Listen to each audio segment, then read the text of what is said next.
Sa liste. En Donc fait, tu ouais, dois... moi à 11h20 je commence, il Moi est aussi. 11h. Ah oui, Moi, c'est 11h30. 11h30. J'ai un Ouais. peu ça plus. Ouais, Je après, pars vite et je récupère du coup les adresses mail. Alors, équivalence. On est sur l'idée de l'équivalence.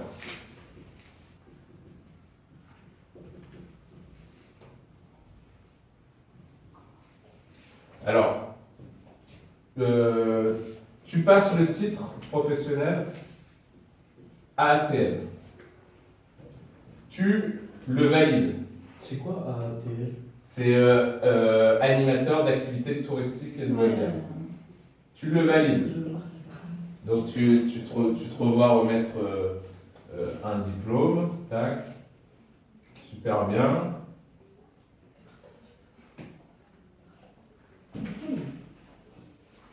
T'es diplômé, c'est cool.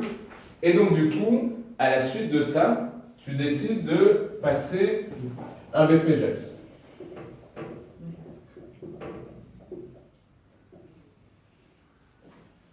Ton diplôme, d'accord, a des équivalences avec la moitié du BPGEPS. En sachant que le BPGEPS, il se décline en 4 UC. Tu as l'UC1,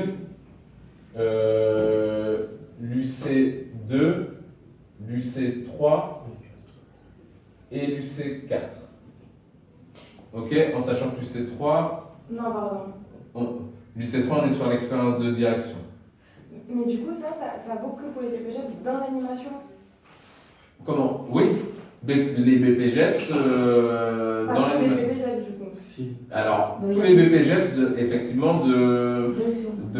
comment dire, de la spécialité animation. Parce que du coup, vous avez des BPGEPS Il y a spécialité environnement là. éducateur sportif et vous avez les BPGEPS spécialité animateur. Ouais, donc ça vaut que Avec pour les ces différentes BPGEPS, mentions. Donc au niveau des mentions, au niveau des spécialités animateurs, vous avez par exemple la spécialité loisirs tout public, la spécialité éducation au développement durable, ça fait partie de cette spécialité-là. Donc du coup, effectivement, Il va se doubler ou ça rentre Ah, il y en a ouais, deux, ça rentre dedans. APT, Et donc, éducateur sportif. le diplôme de titre professionnel ATL vous donne par équivalence l'UC1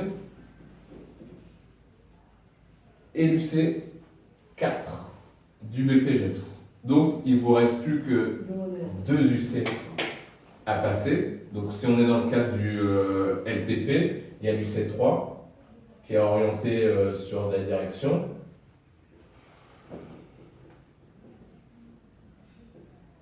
Et du coup l'UC2.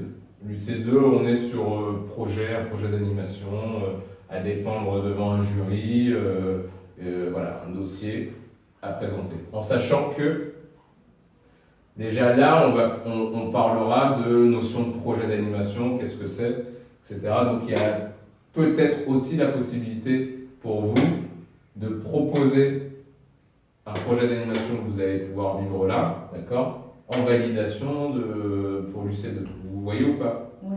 Ah, du coup, on aura plus le 3 alors. Voilà, à vivre sur le terrain, Ouais. plus que le 3.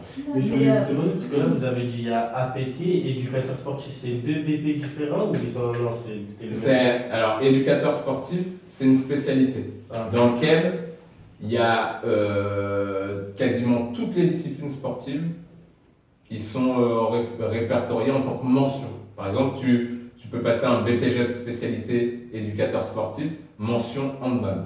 Ah, d'accord. D'accord, Et BPGEPS, APT, c'est pour tout, c'est en global. c'est bon? Donc voilà au niveau des équivalences. Et ça, c'est une équivalence intéressante, importante, parce que du coup, ça ouvre les portes vers une biqualification. Les deux diplômes là, ce sont des diplômes déjà de niveau 4, donc bac. Ça, c'est intéressant. Un est plutôt orienté vers la branche professionnelle, branche pro animation. Ok. L'autre est orienté vers et la branche professionnelle animation et la branche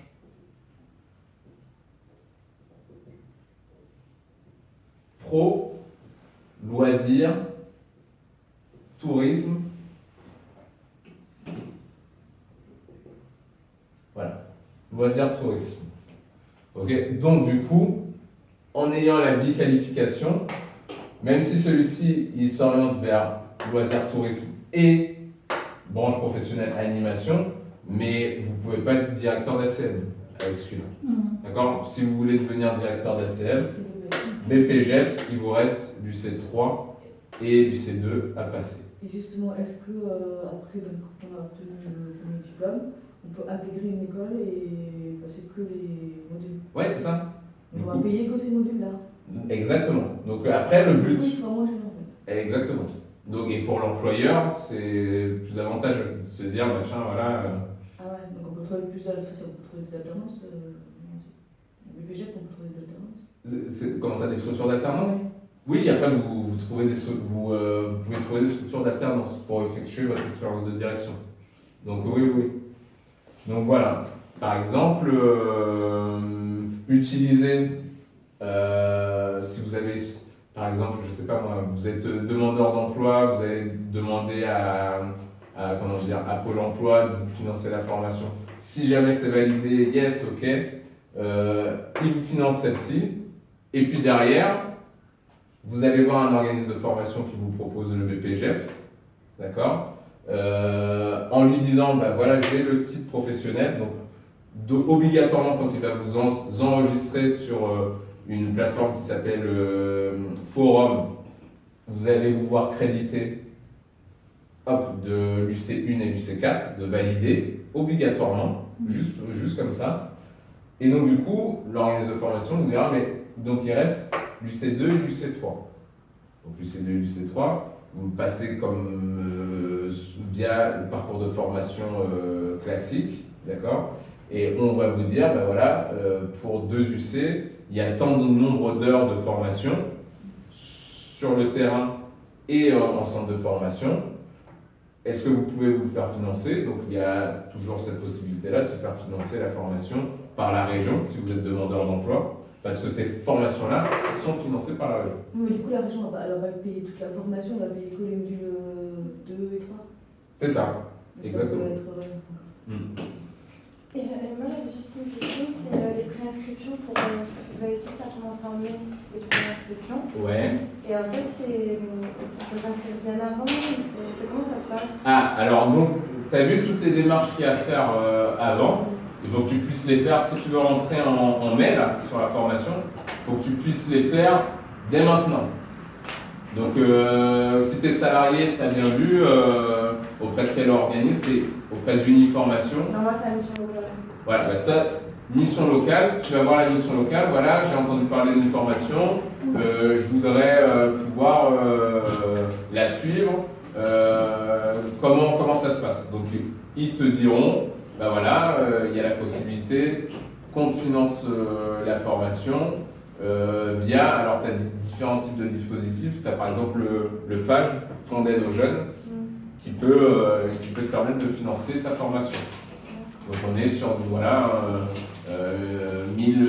sur 1200 €, ils prennent en totalité du coup ces 1200 € là à charge.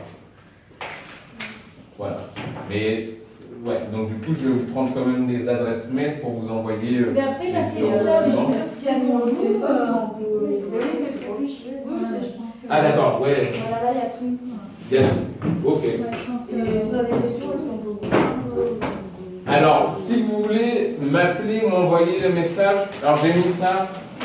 Et Ah, je vais pas le dire. Moi, j'ai pris le numéro. voilà, il y a mon numéro, Ah, je vais le prendre. le numéro de téléphone. Ah, bah, je vais faire. Donc voilà, si vous avez des questions, n'hésitez pas, vous m'appelez, vous envoyez un mail à contact@udorem.fr et voilà, je serai là pour vous répondre. Et vu que j'ai récupéré du coup vos adresses mail, je vous enverrai tous les documents nécessaires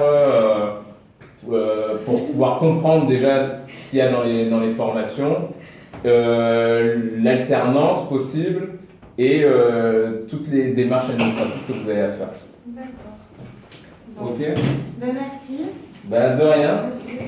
Ouais, ouais. Bah, je vous laisse Bonne partir. journée. Merci. Allez, bonne journée. Ciao. Ciao.